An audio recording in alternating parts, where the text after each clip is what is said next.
So that's one of the ways in which we have to start to think about these problems is thinking about what the roles are of adaptive leaders, and then we have to ask the question: so what do adaptive leaders do? How do they deal with this?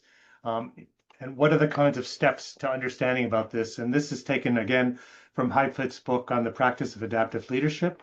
And the first step he talks about, which we'll come back and talk about again in a little more detail, is this idea about getting on the balcony. Uh, I know that this work of creating integrated care is incredibly complex and people are very busy. There are many issues. And the temptation for leaders is to stay in the weeds, to stay on the specific issues. They're being asked to solve a lot of problems, to help people with those problems in getting them solved. But Heifetz says that from time to time, you have to step back and you have to get on the balcony and look out and see what's going on so that you can move beyond the issue of just problem solving and to understand what's the bigger complexity in front of us and where should we be focusing most of our time and effort. And as you do that, you have to ask the question, what's the ripeness of the issue? And that goes back to that diagram about regulating the heat. Are people ready to deal with this issue, or are they so overwhelmed with so many issues right now that even raising this up is a challenge for people to consider? And they may reject that just because they are so busy, so taken up with other issues moving forward. The third issue is, who am I in this picture? How do people see me? Do I have a reputation as somebody who can solve problems? In which case, I have to reinforce my role as an adaptive leader where I'm pushing other people um, to think more about how they can help solve these problems moving forward. And how do you frame the issue moving forward? Is this something that's relatively straightforward, or do we want to use this as an example of why we need to move towards integrated care? Are people ready now to see the consistency in issues across these different issues as building a case for doing things differently in a particular environment? And that means we have to have an ongoing view about what people are doing, what their responses are to these issues, and to look at the factions that emerge. And so as you look at your leadership council and you look at where people stand on various issues, you have to ask the question, are we ready now to take on some bigger problems?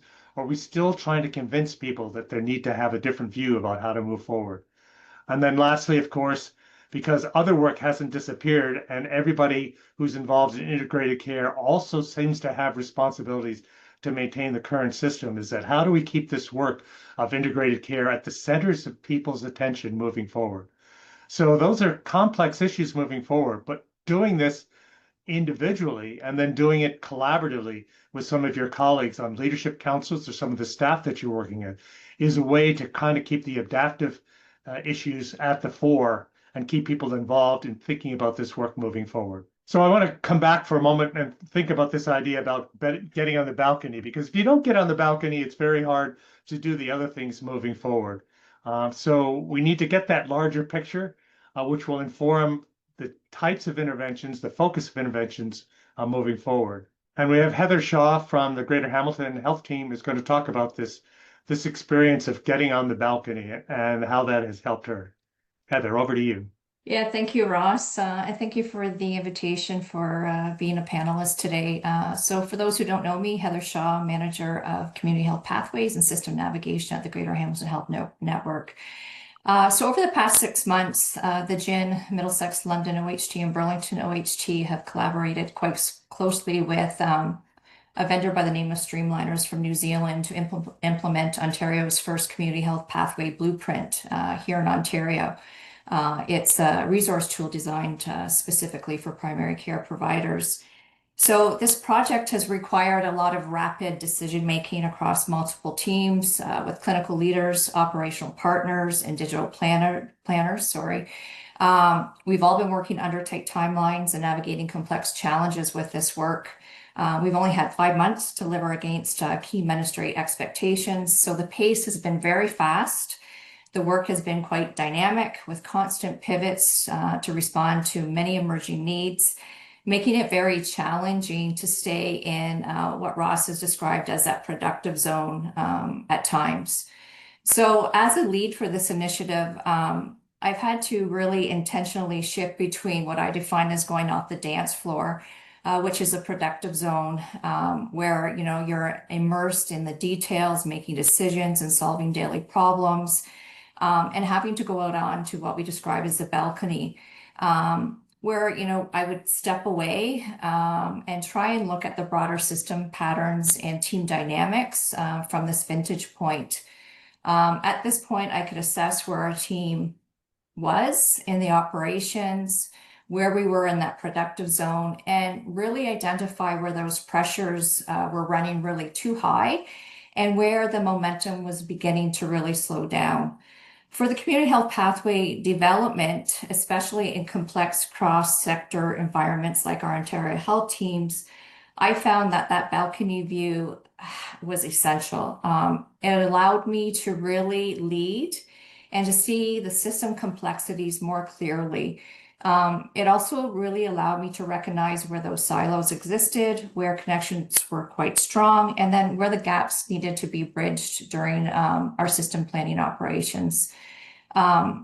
This was really important. The balcony view also ensured that we stayed grounded in the core purpose of the health pathways, and assuring that we understood, you know, the why. Why are we doing this work? And why is it important?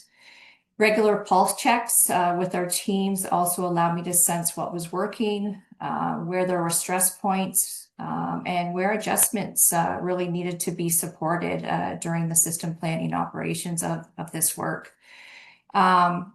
I was also able to hold some space for honest dialogue, realign our focus with the team, and ensure that our energy stayed purposeful.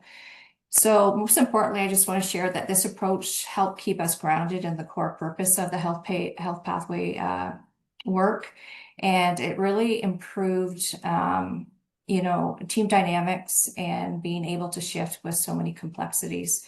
So again, thank you, Ross, for allowing me to speak on this today. So again, that's coming back, as Heather said, the role for a leader is to understand where staff are in terms of regulating the heat. And staff differ to some extent. So this is an individual assessment as well as a group assessment. But if you're not staying within the threshold of learning and the limit of tolerance, then the work that you're doing may not bear fruit in a way that you hope it does. And so part of the leader's job is to continue to see for themselves and to ask others where they see this movement going, and are people able to move forward to make the changes that are necessary to make a difference.